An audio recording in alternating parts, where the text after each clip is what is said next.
Tu palabra es una lámpara a mis pies, es la luz que ilumina mi camino.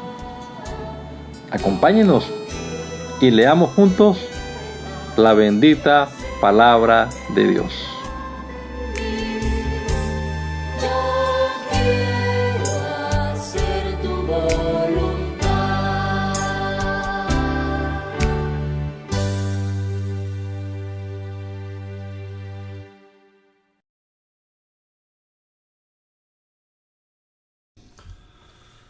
Soberano Dios, te damos muchas gracias, Padre Celestial, en este día por la oportunidad que nos das de respirar aún este aliento de vida, Señor, que tú nos regalas, y también te damos gracias por permitirnos, Señor, comenzar este día una vez más leyendo tu palabra y meditando en ella.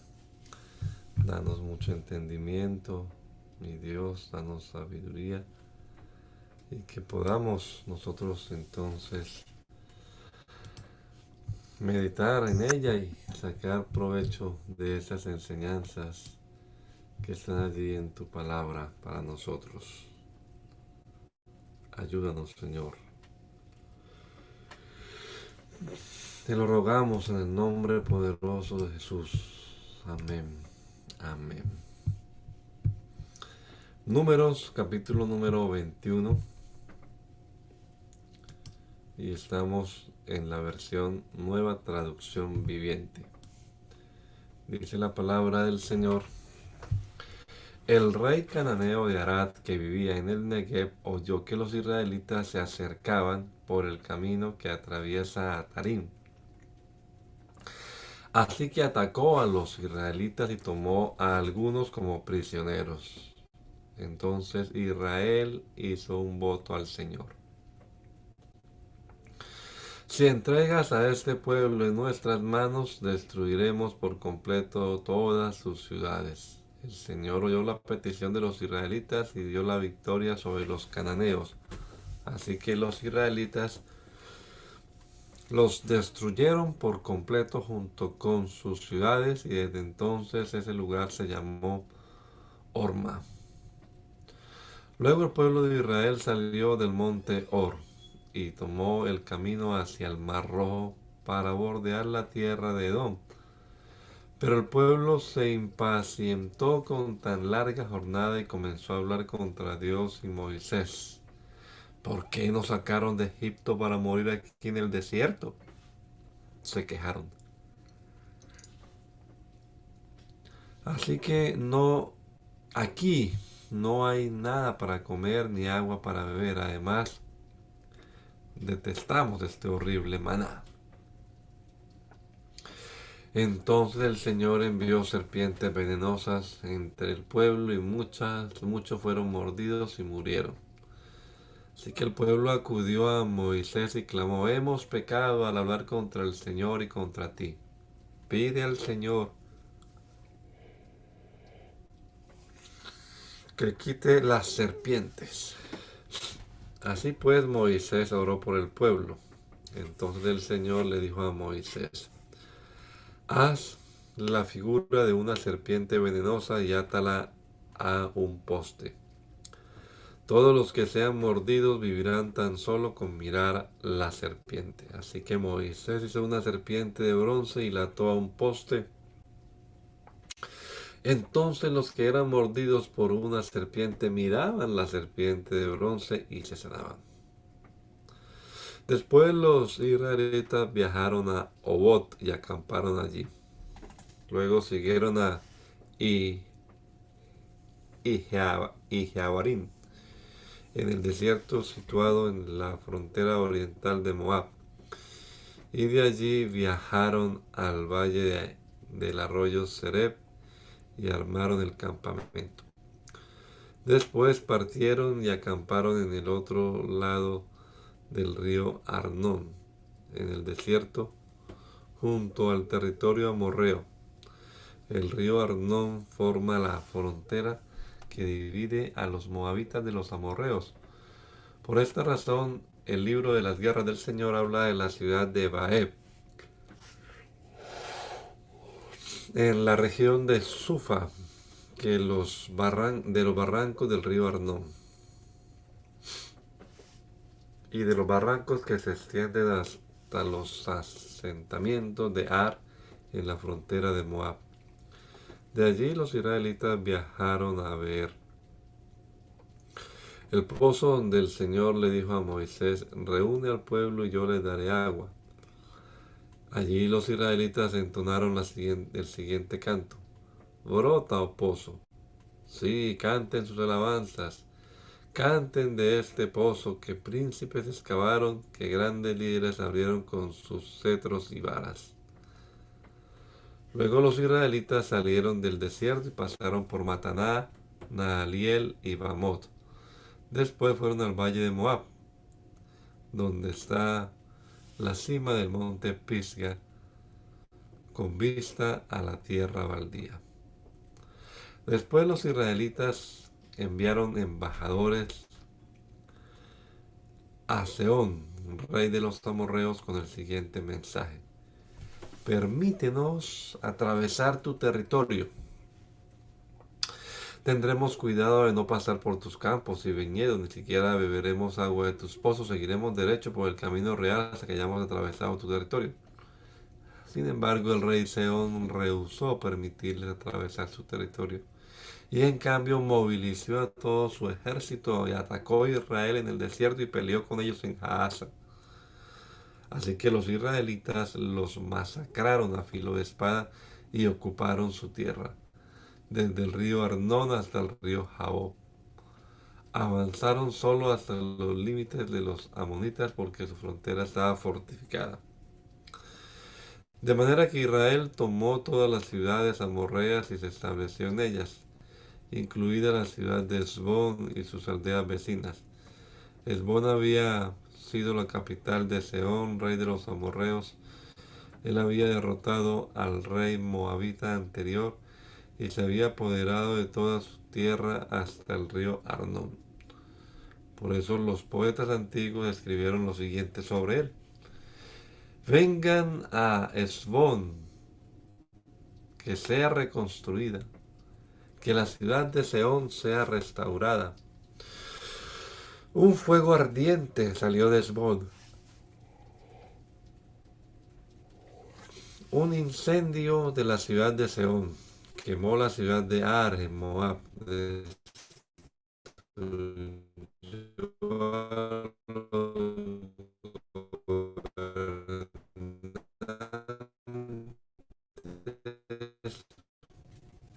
las alturas de Arnón.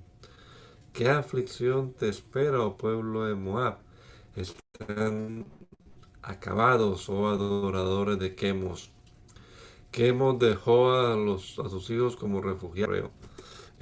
Los hemos exterminado por completo hasta lugares, y pues el pueblo de Israel ocupó el territorio de los amorreos. Y después que Moisés envió a hombres a explorar la región de Jazer, tomaron las ciudades de la región y expulsaron a los amorreos que vivían allí. Luego volvieron y se marcharon por el camino que se dirige a Basán, pero Og, rey de Basán, los atacó con todo el pueblo de Edrei, y el Señor le dijo a Moisés: no le tengas miedo, porque yo te lo he entregado junto con toda su gente y su tierra. Haz con él lo mismo que hiciste con Sehón, el rey de los amorreos que gobernó en Hesbón. Así que Israel mató al rey Og, a sus hijos, a todos sus súbditos. No quedó nadie con vida. Entonces Israel ocupó su territorio. Luego el pueblo de Israel viajó a las llanuras de Moab y acampó al oriente del río Jordán frente a Jericó. Balac, hijo de Zippor, el rey moabita, había visto todo lo que los israelitas hicieron a los amorreos. Entonces, cuando el pueblo de Moab vio que los israelitas eran muchos, se aterró. El rey de Moab dijo a los ancianos de Madián: esta muchedumbre devorará todo lo que esté a la vista, como un buey devora el pasto en el campo. Entonces Balac, rey de Moab, envió mensajeros para llamar a Balaam, hijo de Beor, que vivía en Petor, su tierra natal, cerca del río Éufrates. Su mensaje decía: Mira, una inmensa multitud que cubre la faz de la tierra ha llegado de Egipto y me amenaza. Ven, por favor, maldíceme a ese pueblo porque es demasiado poderoso para mí. De esa manera quizá yo pueda conquistarlos y expulsarlos de la tierra. Yo sé que sobre el pueblo que tú bendices caen bendiciones y al pueblo que tú maldices le caen maldiciones. Entonces los mensajeros de Balac y los ancianos de Moab y de Madián partieron con el dinero para pagarle a Balaam a fin de que maldijera a Israel. Llegaron donde estaban Balaam y le transmitieron el mensaje a Balac. Quédense aquí esta noche, dijo Balaam, y en la mañana les diré lo que me indique el Señor. Así que los funcionarios de Moab se quedaron con Balaam. Esa noche Dios vino a Balaam y le preguntó: ¿quiénes son estos hombres que te visitan? Balaam le dijo a Dios: Balac, hijo de Zippor, rey de Moab, me envió este mensaje. Mira, una inmensa multitud que cubre la faz de la tierra ha llegado de Egipto. Ven y maldíceme a este pueblo. De esa manera quizás podré hacerles frente y expulsarlos de esta tierra. Pero Dios le dijo a Balaam: no vayas con ellos ni maldigas a este pueblo porque es bendito. A la mañana siguiente Balaam se levantó y le dijo a los funcionarios de Balac: regresen a casa. El Señor no me dejará ir con ustedes. Entonces los oficiales moabitas regresaron al rey Balac y le informaron: Balaam se negó a venir con nosotros. Así que Balac intentó de nuevo. Esta vez envió a un mayor número de funcionarios, aún más distinguidos que los que envió la primera vez. Llegaron donde estaba Balaam y le transmitieron el siguiente mensaje: eso dice Balac, hijo de Zippor. Por favor, no permitas que nada te impide venir a ayudarme. Te pagaré muy bien y haré todo lo que me pidas. Solamente ven y maldíceme este pueblo. Entonces Balaam les respondió a los mensajeros de Balac: aunque Balac me diera su palacio repleto de plata y oro, yo no podría hacer absolutamente nada en contra de la voluntad del Señor mi Dios. Pero quédense aquí una noche más y veré si el Señor tiene algo más que decirme. Esa noche Dios vino a Balaam y le dijo: ya que estos hombres vinieron por ti, levántate y ve con ellos, pero solo haz lo que yo te indique. A la mañana siguiente Balaam se levantó, ensignó su burra y salió con los funcionarios moabitas. Pero Dios se enojó porque Balaam iba con ellos. Así que envió el ángel del Señor a pararse en medio del camino para impedirle el paso. Mientras Balaam y dos de sus sirvientes iban montando, la burra de Balaam vio al ángel del Señor de pie en el camino con una espada desenvainada en su mano. La burra se apartó del camino y se desbocó hasta un campo, pero Balaam la golpeó y la obligó a regresar al camino. Entonces el ángel del Señor se detuvo en un lugar donde el camino se hacía estrecho entre las paredes de dos viñedos. Cuando la burra vio al ángel del Señor, trató de pasar, pero aplastó el pie de Balaam contra la pared. Así que Balaam la golpeó de nuevo. Entonces el ángel del Señor se adelantó y se plantó en un lugar tan estrecho que la burra no podía pasar del todo. Esta vez, cuando la burra vio al ángel, se echó al suelo con Balaam encima. Entonces Balaam, furioso, volvió a golpear al animal con su vara. Así que el Señor le dio a la burra la capacidad de hablar. ¿Qué te he hecho para merecer que me pegues 3 veces? Le preguntó a Balaam. Me has dejado en ridículo, gritó Balaam. Si tuviera una espada te mataría, pero yo soy la misma burra que has montado toda tu vida, le contestó la burra. ¿Alguna vez te he hecho algo así? No, admitió Balaam. Entonces el Señor abrió los ojos de Balaam y vio al ángel del Señor de pie en el camino con una espada desenvainada en su mano. Balaam se inclinó y cayó rostro en tierra ante él. ¿Por qué le pegaste a tu burra 3 veces? Le preguntó el ángel del Señor. Mira, he venido a impedirte el paso porque con terquedad te me opones. 3 veces la burra me vio y se apartó del camino. Y si no, te aseguro que te habría matado a ti y habría dejado a la burra con vida. Entonces Balaam le confesó al ángel del Señor: he pecado. No comprendí que tú estabas parado en el camino para impedirme el paso. Volveré a casa si te opones a mi viaje. Pero el ángel del Señor le dijo a Balaam: ve con estos hombres, pero habla solamente lo que yo te diga. Así que Balaam siguió con los funcionarios de Balac. Cuando el rey Balac supo que Balaam estaba en camino, salió a su encuentro a una ciudad moabita situada en el río Arnón, en la frontera más distante de su tierra. ¿No era urgente la invitación que te invité? ¿Por qué no viniste enseguida? Le preguntó Balac a Balaam. ¿No me creíste cuando te dije que te honraré con una generosa recompensa? Mira, contestó Balaam, ya he venido, pero no está en mis manos decir lo que yo quiera.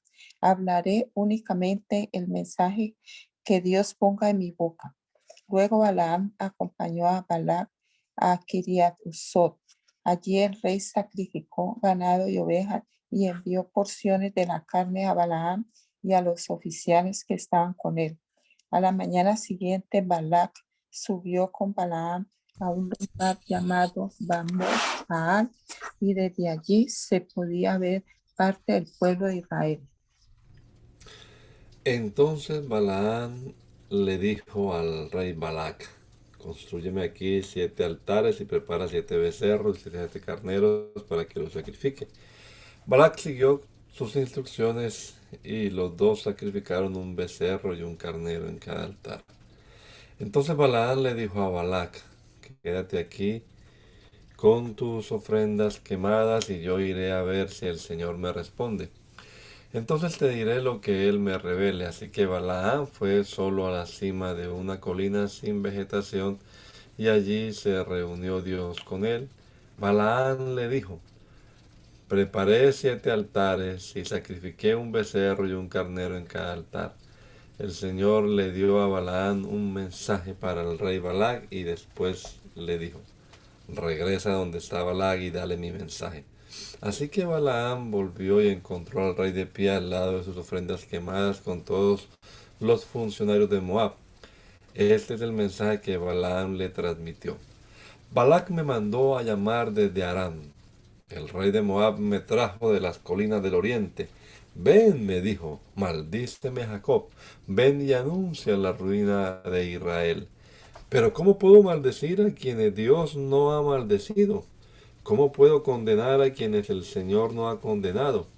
De las cimas del precipicio los veo, los miro desde las colinas, veo a un pueblo que vive aislado y apartado de las otras naciones. ¿Quién puede contar a los descendientes de Jacob, tan numerosos como el polvo? ¿Quién puede contar siquiera una cuarta parte del pueblo de Israel? Permíteme morir como los justos, deja que mi vida acabe como la de ellos. Entonces el rey Balac le reclamó a Balaam: ¿qué me has hecho? Te traje para maldecir a mis enemigos y en cambio los has bendecido. Pero Balaam respondió: yo hablaré solo el mensaje que el Señor ponga en mi boca. Entonces el rey Balac le dijo: ven conmigo a otro lugar, allí verás otra parte de la nación de Israel, aunque no a todos. Maldice por lo menos a esa parte. Así que Balac llevó a Balaam a la meseta de Sofín, en la cima del monte Pisga, y allí construyó 7 altares y ofreció un becerro y un carnero en cada altar. Entonces Balaam le dijo al rey: quédate aquí con tus ofrendas quemadas mientras yo voy allá a encontrarme con el Señor. Entonces el Señor se reunió con Balaam y le dio un mensaje. Le dijo: regresa con Balac y dale mi mensaje. Balaam volvió y encontró al rey de pie junto a sus ofrendas quemadas con todos los funcionarios de Moab. ¿Qué dijo el Señor?, preguntó Balac ansiosamente. Ese es el mensaje que Balaam transmitió. Levántate, Balac, y escucha. Óyeme, hijo de Zippor. Dios no es un hombre, por tanto no miente.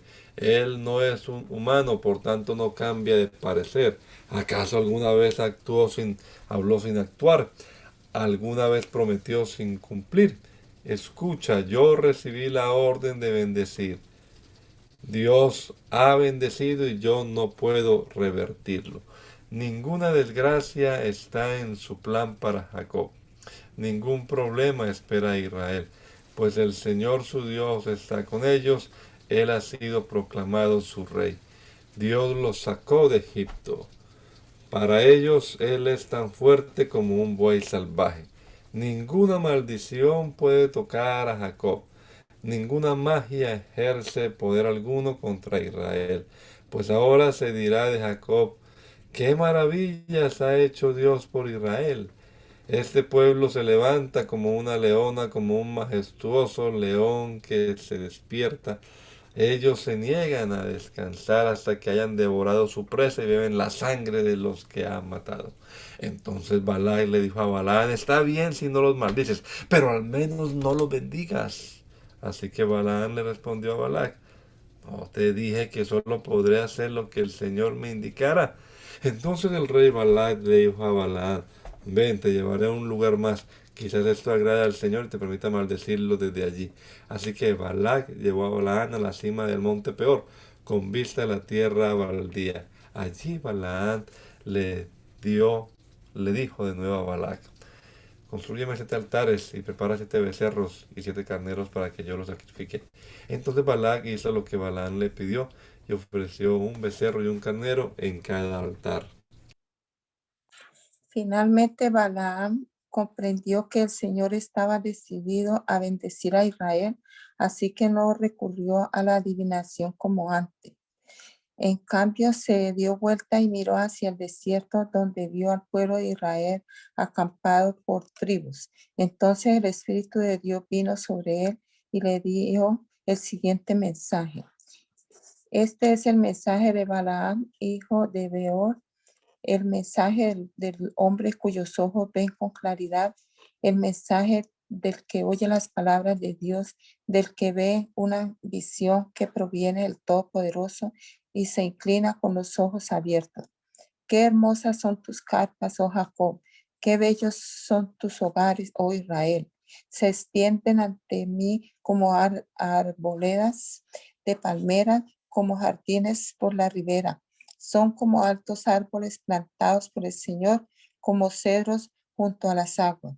Agua fluirá de sus cántaros. Su descendencia tendrá toda la que necesite. Su rey será más grande que Agag, su reino será exaltado. Dios los sacó de Egipto.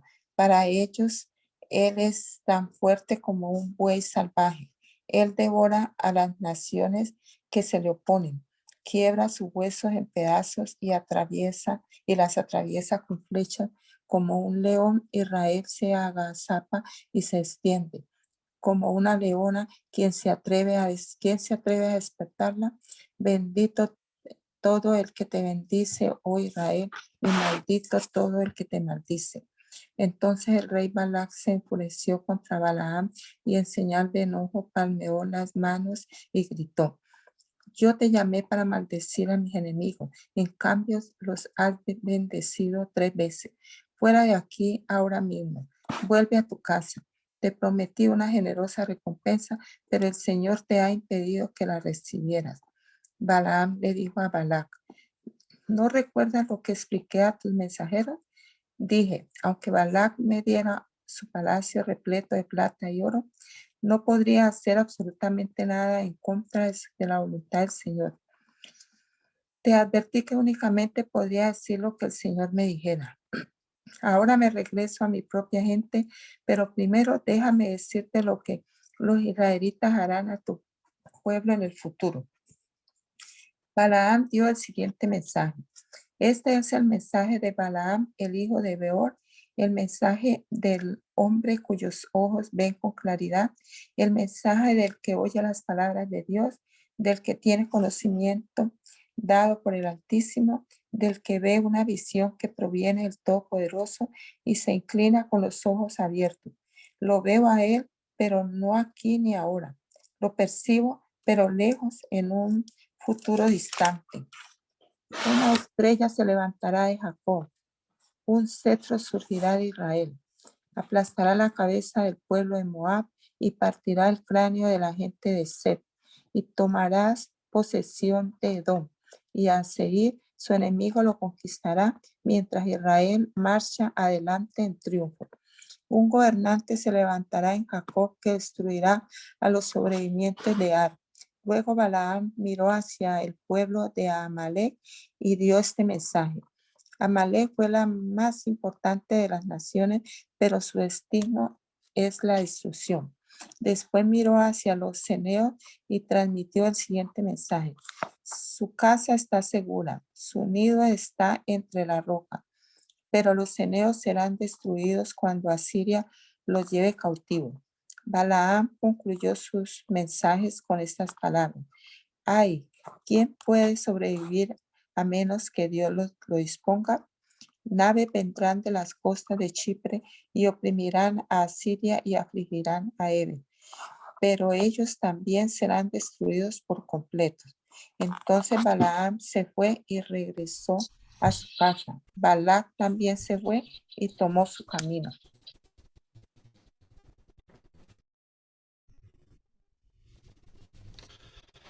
Mientras los israelitas acampaban en la arboleda de acacia,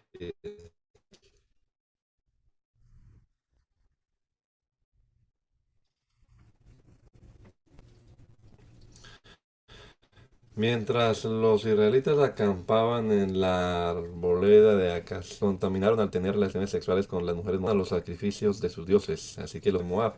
Y de ese modo Israel se unió al culto de Baal, de Baal, al culto a Baal de Peor, por lo cual encendió el enojo del Señor contra su pueblo.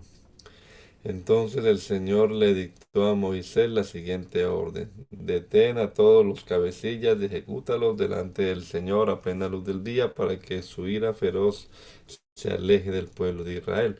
Así que Moisés le ordenó a los jueces de Israel: cada uno de ustedes debe quitarle la vida a los hombres bajo su autoridad que se han unido a rendir culto a Baal de Peor.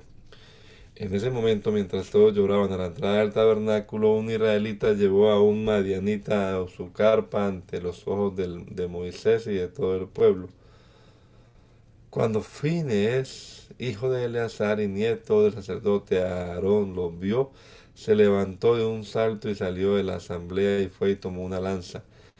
Y corrió detrás del hombre hasta su carpa con la lanza. Fines atravesó el cuerpo del hombre y perforó hasta el estómago de la mujer.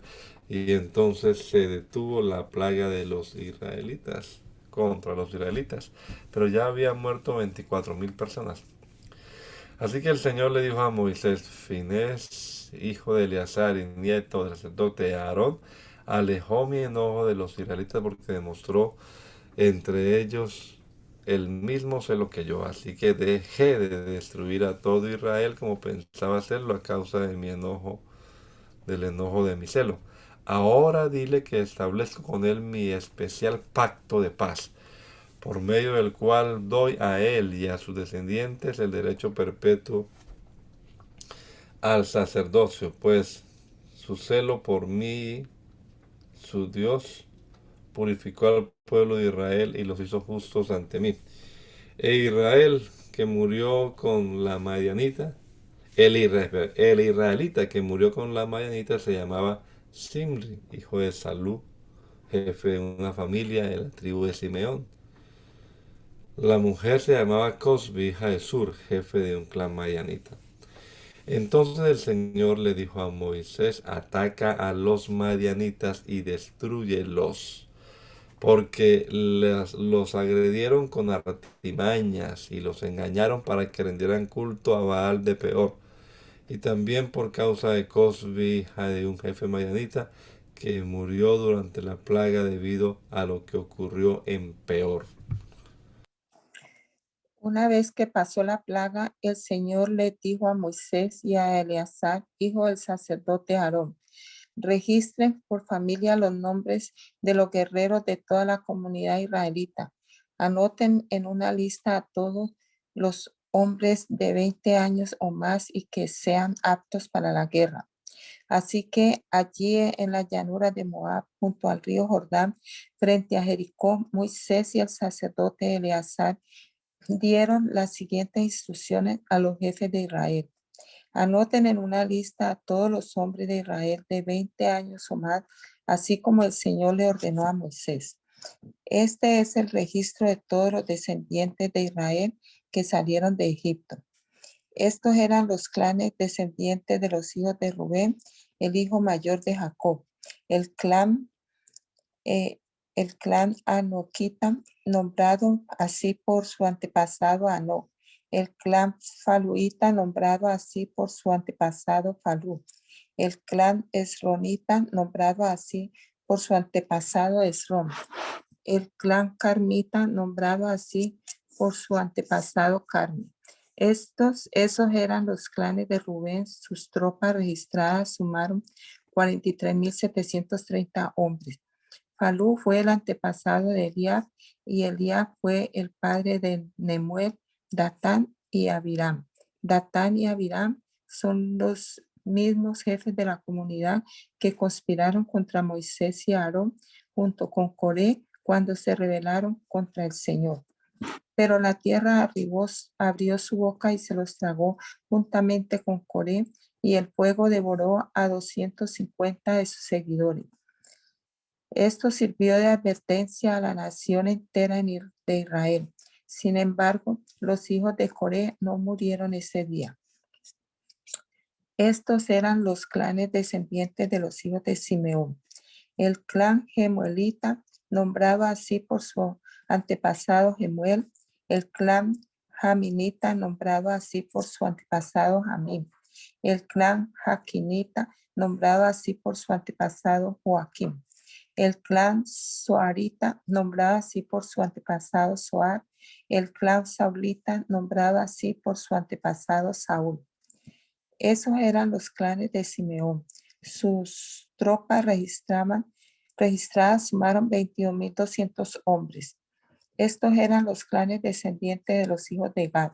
El clan Seponita, nombrado así por su antepasado Sepón. El clan Aquita, nombrado así por su antepasado Aqui. El clan Sunita, nombrado así por su antepasado Suni. El clan Osnita, nombrado así por su antepasado Osni.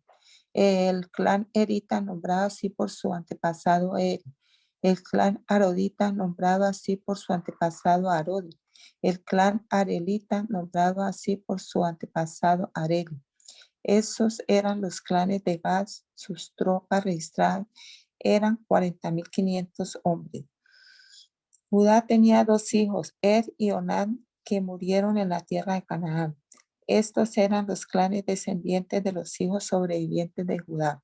El clan Selaita, nombrado así por su antepasado Sela.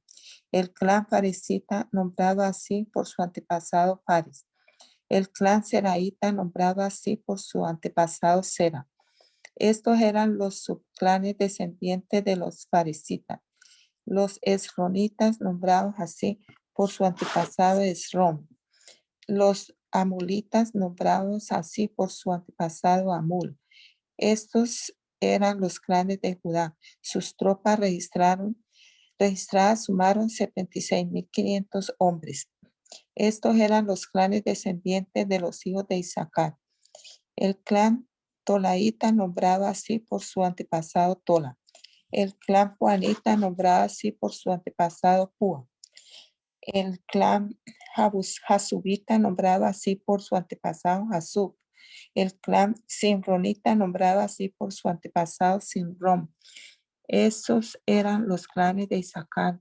Sus tropas registradas sumaron 64,300 hombres. Estos eran los clanes descendientes de los hijos de Zabulón. El clan Seredita, nombrado así por su antepasado Sered. El clan Elonita, nombrado así por su antepasado Elón. El clan Jalelita, nombrado así por su antepasado Jaleel. Esos eran los clanes de Zabulón. Sus tropas registradas sumaron 60.500 hombres. Dos clanes descendían de José mediante Manasés y Efraín. Estos eran los clanes descendientes de Manasés. El clan Maquirita, nombrado así por su antepasado Maquir. El clan Galaadita, nombrado así por su antepasado Galaad, hijo de Maquir. Estos eran los subclanes descendientes de los Galaaditas. Los Geseritas, nombrados así por su antepasado Geser. Los Elequitas, nombrados así por su antepasado Elec. Los israelitas, nombrados así por su antepasado Asriel. Los siquemitas, nombrados así por su antepasado Siquem. Los semidaitas, nombrados así por su antepasado Semida. Los eferitas, nombrados así por su antepasado Efer. Zelofehad, uno de los descendientes de Efer, no tuvo hijos, pero los nombres de sus hijas eran Maala, Noa, Ofla, Milca y Tirsa. Esos eran los clanes de Manasés. Sus tropas registradas sumaron 52.700 hombres. Estos eran los clanes descendientes de los hijos de Efraín. El clan Sutelaita, nombrado así por su antepasado Sutela. El clan Bequerita, nombrado así por su antepasado Bequer. El clan Taanita, nombrado así por su antepasado Taam. Este era el subclan descendiente de los Sutelaitas. Los Eranitas, nombrados así por su antepasado Eram. Esos eran los clanes de Efraín. Sus tropas registradas sumaron 32.500 hombres. Todos los clanes de Manasés y Efraín eran los descendientes de José. Estos eran los clanes descendientes de los hijos de Benjamín. El clan Belaíta, nombrado así por su antepasado Bela. El clan Asbelita, nombrado así por su antepasado Asbel. El clan Airamita, nombrado así por su antepasado Airam. El clan Sufamita, nombrado así por su antepasado Sufam. El clan Ufamita, nombrado así por su antepasado Ufam. Estos eran los subclanes descendientes de los Benaitas. Los Arditas, nombrados así por su antepasado Ar. Los Naamitas, nombrados así por su antepasado Naamán. Esos eran los clanes de Benjamín. Sus tropas registradas sumaron 45.600 hombres. Este era el clan descendiente de los hijos de Dan. El clan Suamita, nombrado así por su antepasado Suam. Esos eran los clanes suamitas de Dan. Sus tropas registradas sumaron 64.400 hombres. Estos eran los clanes descendientes de los hijos de Aser. El clan Imnita, nombrado así por su antepasado Imna. El clan Isuita, nombrado así por su antepasado Isui. El clan de Beriaita, nombrado así por su antepasado Beria. Estos eran los subclanes descendientes de los Beriaitas. Los Eberitas, nombrados así por su antepasado Eber. Los Malquielitas, nombrados así por su antepasado Malquiel. Aser también tenía una hija llamada Sera. Esos eran los clanes de Aser. Sus tropas registradas sumaron 53.400 hombres. Estos eran los clanes descendientes de los hijos de Neftalí. El clan Haseelita, nombrado así por su antepasado Haseel. El clan Gunita, nombrado así por su antepasado Guni. El clan Geserita, nombrado así por su antepasado Geser. El clan Silemita, nombrado así por su antepasado Silem. Esos eran los clanes de Neftalí. Sus tropas registradas sumaron 45.400 hombres. En resumen, las tropas registradas de todo Israel sumaron 601.730. Entonces el Señor le dijo a Moisés: Reparte la tierra entre las tribus y distribuye las porciones de tierra de acuerdo a la población de las tribus, conforme al número de los nombres de la lista. Da una mayor porción de tierra a las tribus más numerosas y una menor a las más pequeñas, de modo que cada una reciba una porción de tierra en porción al tamaño de su población. Sin embargo, asigna la tierra por sorteo y dale a cada tribu patriarcal su porción según el número de nombres en la lista. Cada porción de tierra se asignará por sorteo entre las tribus más grandes y las más pequeñas. Este es el registro de los levitas enumerados según sus clanes. El clan gersonita nombrado así por su antepasado Gersón. El clan coatita nombrado así por su antepasado Coat. El clan merarita nombrado así por su antepasado Merari. Los libnitas, los hebronitas, los malitas, los musitas y los coreitas eran subclanes de los levitas. Coat fue el antepasado de Amram. La esposa de Amram se llamaba Jocabed. Ella también era descendiente de Leví, nacida entre los levitas en la tierra de Egipto. Amram y Jocabed eran los padres de Aarón, Moisés y su hermana Miriam. Los hijos de Aarón eran Nadab, Abiú, Eleazar e Itamar. Pero Nadab y Abiú murieron cuando en la presencia del Señor quemaron una clase de fuego diferente al que él había ordenado. Los hombres de los clanes levitas de un mes o más sumaron 23,000, pero no se incluyó a los levitas en el registro del resto del pueblo, porque a ellos no se les repartió una asignación de tierra cuando fue dividida entre los israelitas. Esos son los resultados del registro del pueblo de Israel que Moisés y el sacerdote Eleazar hicieron en la llanura de Moab, al lado del río Jordán, frente a Jericó. Nadie en esta lista aparecía en el registro anterior hecho por Moisés y Aarón en el desierto de Sinaí, pues el Señor había dicho acerca de ellos: todos morirán en el desierto. Ninguno de ellos sobrevivió, excepto Caleb, hijo de Jefone, y Josué, hijo de Nun. Cierto día las hijas de Zelofeat, Maala, Noa, Ogla, Milca y Tirsa presentaron una petición. Zelofeat, su padre, era descendiente de Efer, hijo de Galaad, hijo de Maquir, hijo de Manasés, hijo de José. Estas mujeres acudieron a Moisés, al sacerdote Eleazar, a los jefes de las tribus y a toda la comunidad a la entrada del tabernáculo.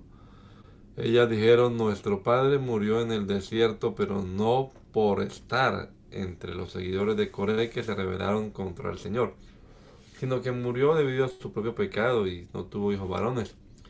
¿Por qué debería desaparecer el nombre de nuestro padre de entre su clan solo porque no tuvo hijos varones?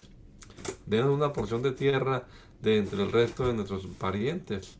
Entonces Moisés presentó el caso ante el Señor, y el Señor le contestó a Moisés: la petición de las hijas de Zelofeat es legítima. Así que dales una porción de terreno junto a los parientes de su padre. Asignaré la porción de terreno que se hubiera dado a su padre. Y da al pueblo de Israel las siguientes instrucciones: si un hombre muere sin dejar hijo varón, entonces se le dará su herencia a sus hijas. Y si tampoco tiene hijas, su herencia será entre sus hermanos. Si no tiene hermanos, entrega la herencia a los hermanos de su padre. Y si su padre no tiene ningún hermano, entonces entrega la herencia al pariente más cercano dentro de su clan.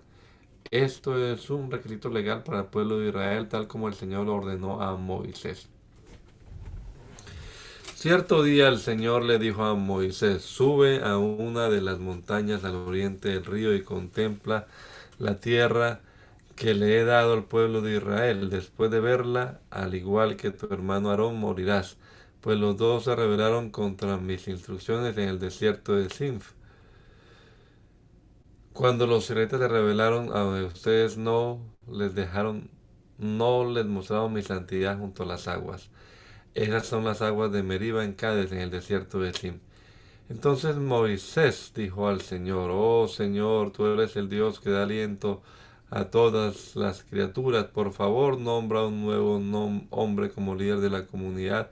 Dales a alguien que los guíe donde quiera que vayan y que los conduzca en batalla, para que la comunidad del Señor no ande como ovejas sin pastor. El Señor le respondió: toma a Josué, hijo de Nun, en quien está el Espíritu, y pon tus manos sobre él.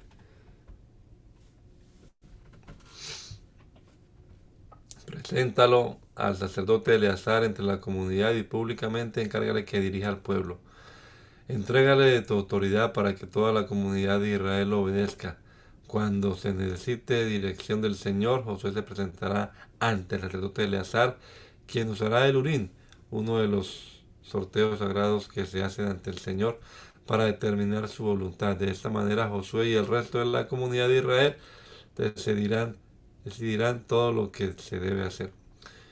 Así que Moisés hizo lo que el Señor le ordenó y presentó a Josué ante el sacerdote Eleazar y toda la comunidad. Luego Moisés impuso sus manos sobre él y le entregó el cargo de dirigir el pueblo, tal como el Señor había ordenado por medio de Moisés. El Señor le dijo a Moisés: da al pueblo de Israel estas instrucciones. Las ofrendas especiales que ustedes presentan son un aroma agradable para mí, son mi pan. Asegúrense de que sean llevadas en el tiempo indicado y ofrecidas de acuerdo a mis instrucciones. Diles a los israelitas: esta es la ofrenda especial que deberán presentar al Señor como ofrenda quemada diaria. Ofrezcan dos corderos de un año que no tengan ningún defecto. Sacrifiquen un cordero por la mañana y otro al atardecer.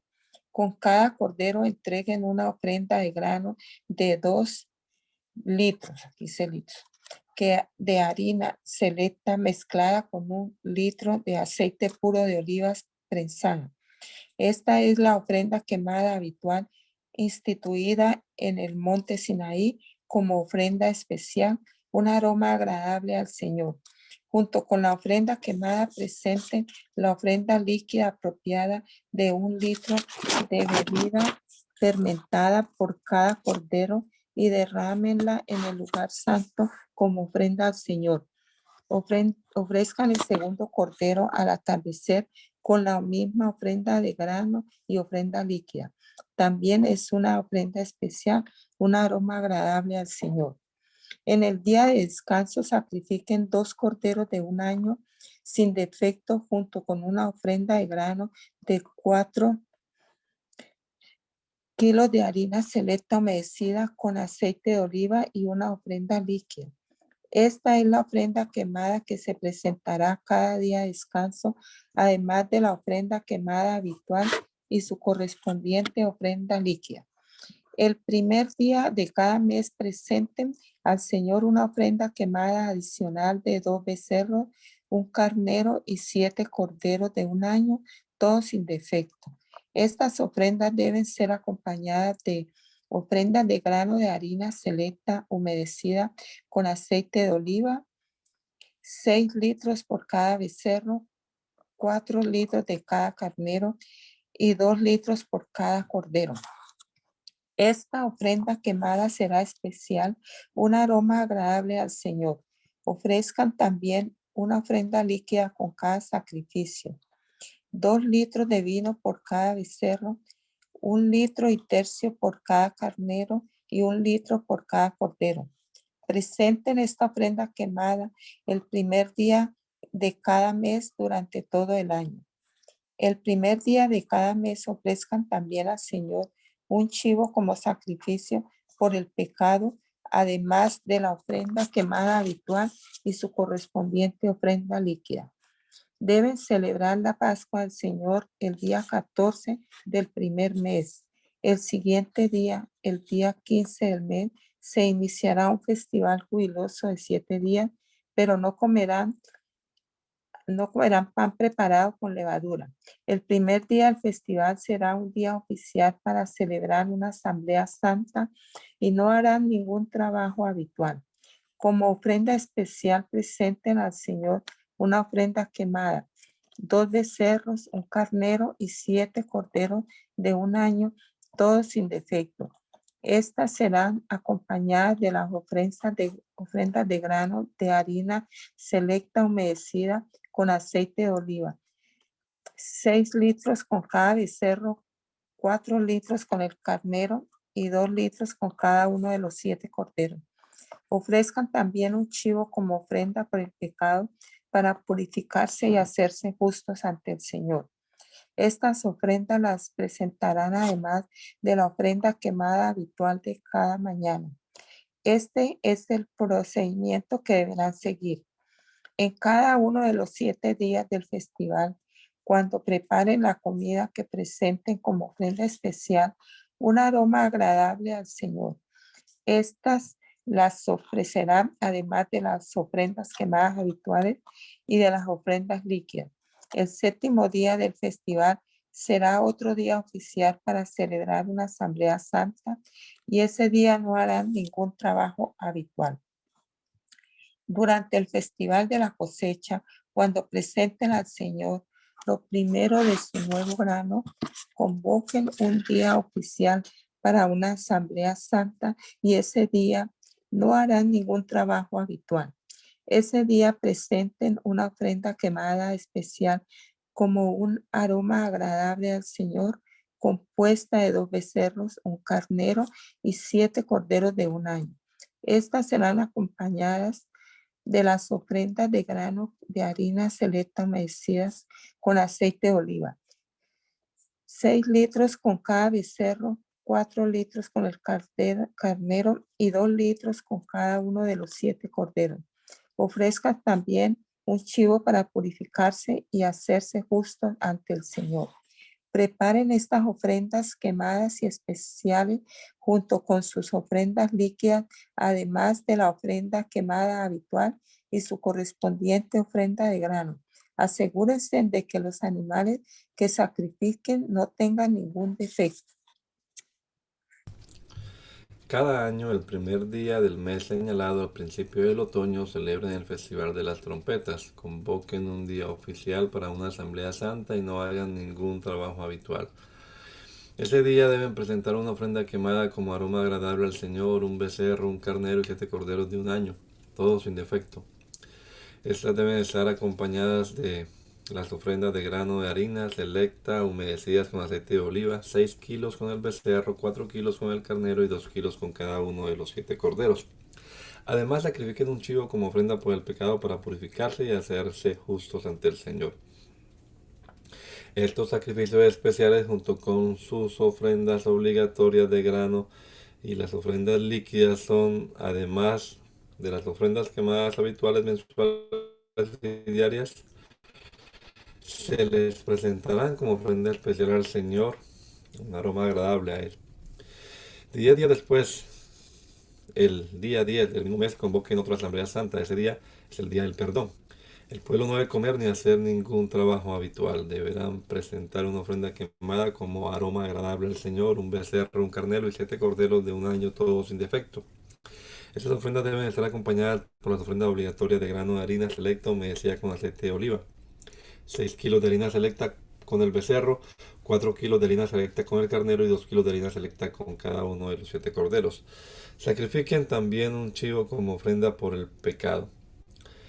Esta es, además de la ofrenda por el pecado, para el perdón, y además de la ofrenda quemada diaria habitual, junto con su ofrenda de grano y sus correspondientes ofrendas líquidas.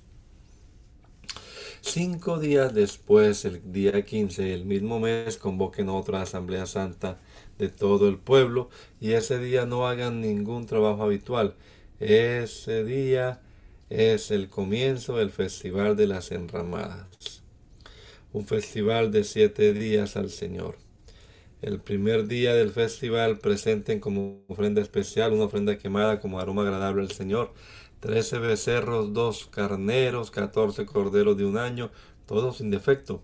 Cada una de esas ofrendas deben ser acompañadas por una ofrenda de grano de harina selecta humedecida con aceite de oliva, 6 kilos, para cada uno de los 13 becerros, 4 kilos para cada uno de los 2 carneros y 2 kilos para cada uno de los 14 corderos. También sacrifiquen un chivo como ofrenda por el pecado, además de la ofrenda habitual como su correspondiente ofrenda de grano y ofrenda líquida. El segundo día de este festival de 7 días sacrifiquen 12 becerros, 2 carneros, 14 corderos de un año, todos sin defecto. Cada una de estas ofrendas de becerros, carneros, corderos deben ser acompañadas por su ofrenda obligatoria de grano y su ofrenda líquida. También sacrifiquen un chivo como ofrenda por el pecado, además de la ofrenda quemada habitual, con su correspondiente ofrenda de grano y ofrenda líquida. El tercer día del festival sacrifiquen 11 becerros, 2 carneros y 14 corderos de un año, todos sin defecto. Cada una de estas ofrendas de becerros, carneros y corderos deben estar acompañados por su ofrenda obligatoria de grano y su ofrenda líquida. Y también sacrifiquen un chivo como ofrenda por el pecado, además de la ofrenda habitual quemada, con su correspondiente ofrenda de grano y ofrenda líquida. El cuarto día del festival sacrifiquen 10 becerros, 2 carneros, 14 corderos de un año, todos sin defectos. Cada una de esas ofrendas de becerros, de carneros y de corderos deben ser acompañadas por su ofrenda obligatoria de grano y su ofrenda líquida. Y también sacrifiquen un chivo como ofrenda por el pecado, además de la ofrenda quemada habitual, con su correspondiente ofrenda de grano y ofrenda líquida. El día quinto del festival sacrifiquen 9 becerros, 12 carneros, 2 carneros, 14 corderos de un año, todos sin defectos. Cada una de estas ofrendas de becerros, carneros y corderos debe ser acompañada por su ofrenda obligatoria de grano y su ofrenda líquida. También sacrifiquen un chivo como ofrenda por el pecado, además de la ofrenda quemada habitual, con su correspondiente ofrenda de grano y ofrenda líquida. El sexto día del festival sacrifiquen 8 becerros, 2 carneros y 14 corderos de un año, todos sin defecto. Cada una de estas ofrendas de becerros, corderos y carneros debe ser acompañada por su ofrenda habitual obligatoria de grano y su ofrenda líquida. Y también sacrifiquen un chivo como ofrenda por el pecado, además de la ofrenda quemada habitual, con su correspondiente ofrenda de grano y ofrenda líquida. El séptimo día del festival sacrifiquen 7 becerros, 2 carneros y 14 corderos de un año, todos sin defectos. Cada una de esas ofrendas de becerros, carneros y corderos debe ser acompañada por su ofrenda obligatoria de grano y su ofrenda líquida. También sacrifiquen un chivo como ofrenda por el pecado, además de la ofrenda quemada habitual con su correspondiente ofrenda de grano y ofrenda líquida. El octavo día del festival proclamen otro día santo, no hagan ningún trabajo habitual ese día. Presenten una ofrenda quemada como regalo especial, aroma agradable al Señor, de un becerro, un carnero y 7 corderos de un año, todos sin defecto. Cada una de esas ofrendas deben ser acompañadas por su ofrenda obligatoria de grano y su ofrenda líquida. Y también sacrifiquen un chivo como ofrenda por el pecado, además de la ofrenda quemada habitual, con su correspondiente ofrenda de grano y ofrenda líquida. Presenten estas ofrendas al Señor durante sus festivales anuales. Estas ofrendas son, además de los sacrificios y las ofrendas que presentan en relación con votos, con ofrendas voluntarias, ofrendas quemadas, ofrendas de grano, ofrendas líquidas, ofrendas de paz. Así que Moisés dio al pueblo de Israel todas las instrucciones tal como el Señor le había ordenado. Moisés mandó llamar a los jefes de las tribus de Israel y les dijo: esto es lo que el Señor ha ordenado. Un hombre que hace un voto al Señor o una promesa o juramento jamás deberá faltar a su palabra. Tiene que cumplir exactamente con lo que dijo que haría. Si una mujer joven hace un voto al Señor o una promesa o juramento mientras todavía vive en la casa de su padre y su padre se entera del voto o de la promesa y no se opone, entonces todo su voto y todas sus promesas siguen en pie. Sin embargo, si su padre el día que se entera se niega a darle permiso para que cumpla el voto o la promesa, quedarán anulados todos sus votos y todas sus promesas. El Señor la perdonará porque su padre no le permitió cumplirlos. Ahora bien, supongamos que una joven hace un voto o se compromete a sí misma al hacer una promesa impulsiva y luego se casa. Si su marido llega a saber de su voto o de su promesa y ya no se opone el día que se entera, sus votos y sus promesas siguen en pie. Sin embargo, si su marido se niega a aceptar su voto o promesa impulsiva el día que se entera, sus compromisos quedarán anulados y el Señor la perdonará. Pero si se trata de una viuda o de una divorciada, esta persona deberá cumplir con todos sus votos y todas sus promesas. Ahora bien, supongamos que una mujer está casada y vive en casa de su esposo. Cuando ella hace un voto, se compromete a sí misma con una promesa. Si su marido se entera y no se opone, entonces su voto o su promesa sigue en pie. Pero si su marido se niega a aceptarlo el día que se entera, entonces su voto o su promesa quedará anulado y el Señor la perdonará. Su marido puede confirmar o anular todo voto o toda promesa que haya hecho para negarse a sí mismo. Pero si no se opone el día que se entera, esto significa que está de acuerdo con todos sus votos y todas sus promesas. Si él espera más de un día y entonces intenta anular un voto o una promesa, él recibirá el castigo por culpa de ella. Estas son las ordenanzas que el Señor le dio a Moisés acerca de las relaciones entre el hombre y su esposa y entre el padre y su hija joven que todavía vive en casa. Te damos gracias, Señor Jesucristo, por este rato de la mañana que podemos pasar aquí recordando estas historias del pueblo de Israel en los campos de Moab y cómo tú obraste a favor de ellos siempre, Señor, protegiéndolos aún sin que el pueblo se enterase de lo que trataban de hacer sus enemigos. Estamos en tus manos en estos tiempos también, Señor, y a veces ni nos enteramos de las artimañas del enemigo en nuestra contra, pero sabemos que tú eres el protector, tú eres nuestro poderoso Salvador, Señor. Somos un pueblo bendito porque estamos en tus manos, Señor. Nos encomendamos a ti en este día y esperamos que tu gracia y tu favor sea sobre tu pueblo, sobre tu iglesia también en este fin de semana, Señor. Bendice a nuestra hermana y a su familia y a todos los hermanos, Señor, en el nombre poderoso de Jesús. Amén y amén.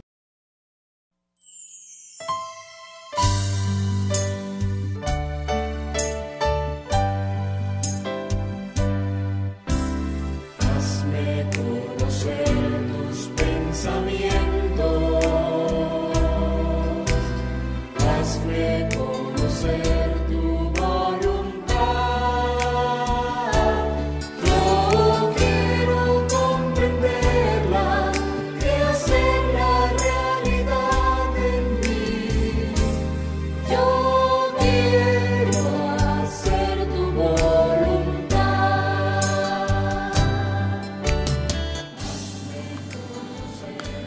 El mandamiento es lámpara y la enseñanza es luz. Y las reprensiones son el camino de la vida. Espero que esta lectura de la palabra de Dios haya sido de edificación para su vida y la de su familia. Gracia y paz.